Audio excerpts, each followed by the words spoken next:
Bonjour et bienvenue dans cette vidéo dans laquelle je vais vous parler du Bitcoin. Donc on va voir ce qu'est le Bitcoin, son fonctionnement, comment en acheter, est-ce qu'il faut investir. On va faire un petit peu le tour du Bitcoin, vous allez voir, on va parler un peu de tout. Mais juste avant de commencer, je voulais vous préciser qu'il s'agit bien de vulgarisation. C'est-à-dire que je ne vais pas rentrer dans les détails, je ne vais pas vous expliquer le pourquoi du comment technique parce que honnêtement je sais pas, je me suis pas intéressé techniquement à ce que c'est. Donc ça va vraiment être de la vulgarisation, ça va être très grossier et on verra, je vous montrerai à la fin comment aller plus loin si vous voulez en savoir plus sur le Bitcoin. Donc on va commencer tout de suite avec le plan de cette vidéo. Dans la première partie, on va voir le fonctionnement du Bitcoin. Comment ça fonctionne, grossièrement, encore une fois, c'est de la vulgarisation.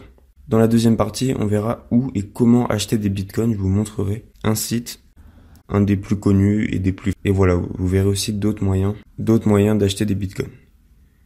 Dans la troisième partie, on verra pourquoi et comment sécuriser vos bitcoins. Dans la quatrième partie, on essaiera de répondre à la question, faut-il investir dans le bitcoin et autres monnaies virtuelles? Et dans la cinquième partie, je vous montrerai comment aller plus loin et en savoir plus sur le bitcoin. Donc on commence tout de suite avec la première partie.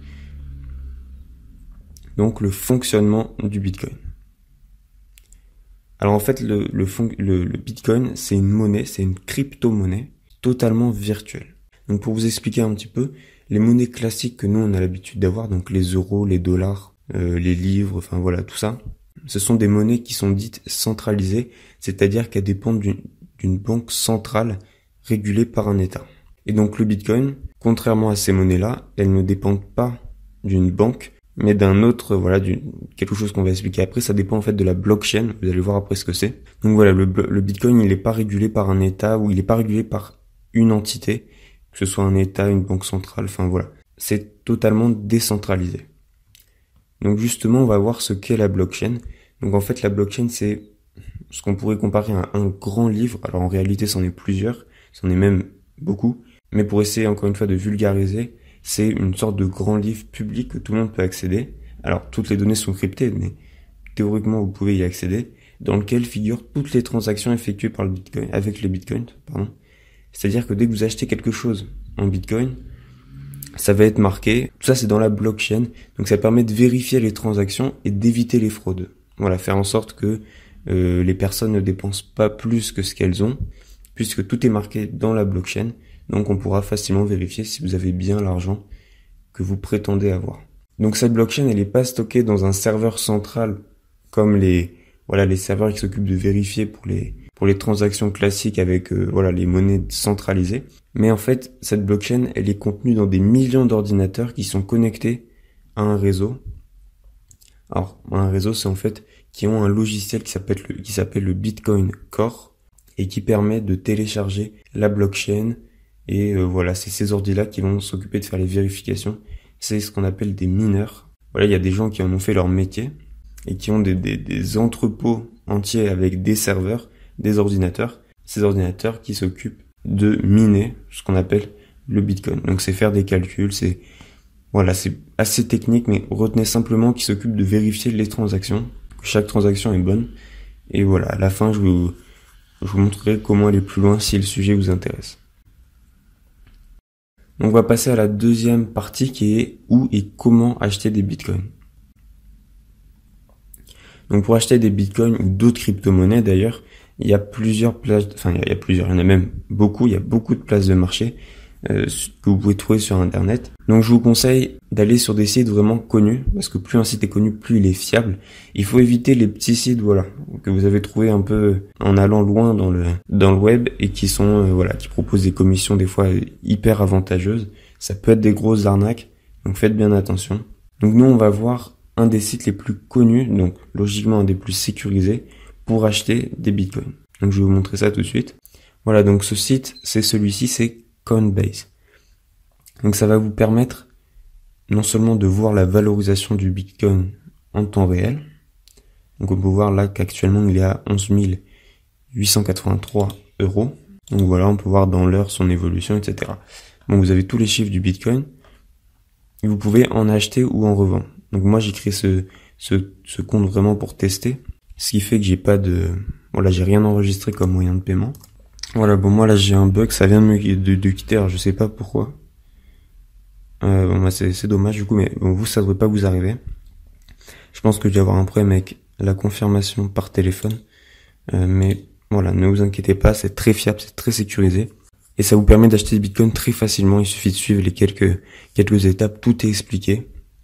C'est extrêmement simple.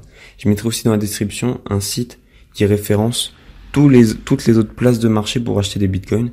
Et voilà, vous pourrez faire votre choix parmi tout ce qui est proposé. Donc je mettrai ça dans la description de la vidéo. Donc on passe maintenant à la troisième partie. Pourquoi et comment sécuriser vos bitcoins? Alors, faut savoir que vos bitcoins, même si vous les avez achetés, ils vous appartiennent pas réellement tant qu'ils sont sur la place de marché. Sur Coinbase, c'est pareil. Quand vous achetez des bitcoins, ils sont pas, ils sont à vous théoriquement, ils sont sur la place de marché, mais si Coinbase ferme un jour, et ben vous perdez tout. Et voilà, tout l'argent que vous avez investi, vous avez plus rien. Donc c'est quand même dommage. Donc pour ça, vous pouvez stocker vos bitcoins dans ce qu'on appelle des portefeuilles ou des porte-monnaies virtuels. Pour ça, ça peut être ça peut être sur mobile. Ça peut être des logiciels bureaux, notamment Bitcoin Core qui est sur les ordinateurs de minage, mais qui peut aussi vous permettre, vous, si vous le téléchargez, de stocker des bitcoins. Ça peut être des portefeuilles web, donc dans ce cas-là, vos bitcoins, ils sont stockés sur des serveurs, c'est pas directement sur votre matériel, ou ça peut être des portefeuilles matériels, c'est ce qu'on va avoir tout de suite. Et si vous voulez en savoir plus là-dessus, je mettrai aussi un site dans la description, c'est le site de Bitcoin qui vous référence de nombreux porte-monnaies virtuels qui sont validés et fiables. Donc voilà, justement, c'est ce site-là qui permet de référencer, qui référence des portefeuilles Bitcoin. Vous avez les matériels pour mobile, donc pour iOS par exemple, pour web, pour bureau. Vous avez un peu tout. Donc nous, on va s'occuper des matériels. Donc de celui-ci en particulier, le Ledger Nano S. Il est assez cher. Voilà, aujourd'hui il est à 133 €. Vous pouvez le trouver moins cher sur d'autres sites. Voilà, il doit être autour des 70-80 € en général. Donc ça se présente comme une clé USB. Alors moi j'en ai pas, je peux pas vous le montrer, c'est pour ça. Mais voilà, vous pouvez aller voir sur internet, vous verrez plein d'autres tutoriels d'explications comment ça fonctionne. C'est très simple. Et vous pouvez stocker vos bitcoins là-dessus. Voilà, ce qui fait que vous avez tout, vous pouvez vous promener avec. Vous avez vraiment vos bitcoins en lieu sûr. C'est du matériel, ça peut pas disparaître dans la nature. Alors à part si vous le faites voler par exemple. Mais ça c'est à vous de faire attention. C'est comme votre carte bancaire par exemple, c'est pareil, si vous la faites voler, vous pouvez avoir des problèmes. Donc voilà, ça vous permet d'avoir quelque chose de matériel que vous pouvez toucher, sachant que le bitcoin sachant que le bitcoin est virtuel, des fois c'est un peu, voilà, ça peut être une bonne chose d'avoir quelque chose de matériel. Donc, on va passer maintenant à la quatrième partie. Est-ce qu'il faut investir dans le Bitcoin? Alors en fait, faut surtout vous demander si à long terme, voire même très long terme, les monnaies virtuelles vont être utilisées au quotidien. Est-ce que vous pensez que ces monnaies ont la capacité de remplacer les monnaies classiques? Voilà, avec les affaires par exemple qu'il y a eu il y a quelques années avec la NSA, les affaires d'Edward Snowden, qui ont montré que la NSA espionnait en masse, et voilà, plein d'autres affaires d'espionnage qui montrent un peu que les États surveillent de plus en plus la population. Est-ce que vous pensez que ça peut-être remplacer les monnaies classiques ou non? Vous pouvez peut-être penser que c'est une mode et que ça disparaîtra parce qu'il y a trop de gens qui vont dessus, parce qu'au final, on n'en a pas besoin et que les monnaies classiques nous suffisent largement. C'est très probable, c'est à vous de voir. Moi, je m'y connais pas du tout assez pour vous dire ce qu'il faut faire. Je préfère pas vous donner mon avis pour pas vous influencer, mais voilà, c'est vraiment à vous de voir. Renseignez-vous si vous y connaissez pas non plus. Voilà, essayez de voir si ça va. Voilà, essayez de chercher. Est-ce que vous pensez que c'est plus ou moins intéressant d'investir? Je vais pas vous donner de réponse parce que j'en sais rien, honnêtement.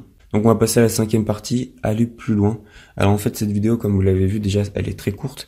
Elle vous permet vraiment de vous expliquer simplement les bases, le fonctionnement très basique du Bitcoin, pour vous permettre de voir d'autres sources complémentaires qui vont vous expliquer bien plus en détail le Bitcoin. Et c'est justement celle-ci que je vais vous présenter. Donc la première, c'est un cours Open Classroom. Donc vous connaissez probablement Open Classroom qui est très connu. C'est des formations en ligne. Donc je vous mettrai le lien dans la description.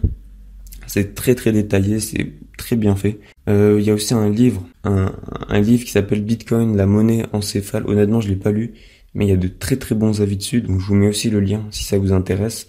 Il y a Le Bitcoin pour les nuls, c'est un autre livre qui a de la collection pour les nuls. Donc celui-ci, je l'ai lu, je vous le conseille vraiment. Il aborde concrètement ce qu'est le Bitcoin. Enfin, c'est vraiment très bien fait. Je vous mettrai le lien dans la description. Et sinon, il y a le document officiel qui a été publié par Satoshi Nakamoto, qui a en quelque sorte créé le Bitcoin. Voilà, donc c'est en anglais. Il explique dedans comment fonctionne le Bitcoin, tout simplement. C'est pas très long à lire, hein, c'est peut-être une dizaine de pages, je sais plus. Je vous mettrai ça en lien. C'est sur le site de Bitcoin. Vous aurez la version PDF. Voilà, donc c'est fini pour cette vidéo. Si vous l'avez trouvé utile, n'hésitez pas à laisser un pouce bleu. Vous pouvez aussi vous abonner à la chaîne pour avoir accès à toutes les prochaines vidéos. Donc je vous dis à bientôt pour une prochaine vidéo.